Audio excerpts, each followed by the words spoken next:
इंशरा परवीन इस्माइल चौधरी साहब को वो एक अच्छी सी तकरीर यहाँ पर पेश करने की कोशिश कर रही है। उनको इन 4 मिसरों से आवाज़ दूंगा कि हम अपनी आँखों को गंगो जमन समझते हैं, हम अपनी आँखों को गंगो जमन समझते हैं तो जर्रे जर्रे को खिलता चमन समझते हैं। कोई हमारी तरफ आग क्या उठाएगा, कोई हमारी तरफ आग क्या उठाएगा।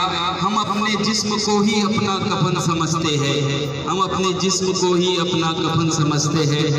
इंशरा परवीन।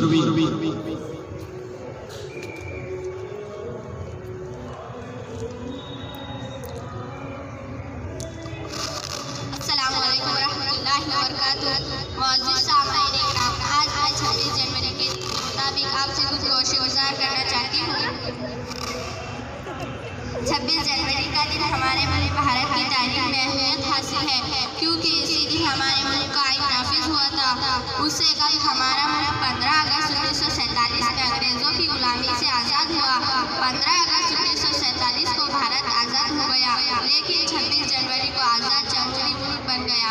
बेशक इसी दिन के लिए ही गांधी जी, मौलाना आज़ाद, जवाहरलाल नेहरू, खान अब्दुल गफ्फार खान, नेताजी सुभाष चंद्र बोस जैसे अजीम रहनुमाओं की क़यादत में हज़ारों लाखों हिंदुस्तानी अवाम ने बिला इम्तियाज़ मजहब व मिल्लत ने आज़ादी के परचम को बुलंद किया और अपनी बेमिसाल कुर्बानियों और इत्तेहाद व इत्तिफाक से अंग्रेज़ों से टक्कर ली और उन्हें भारत छोड़ने पर मजबूर कर दिया। और आज हालत हाजिर में कौम व मिल्लत कितनी परेशान नजर आ रही है।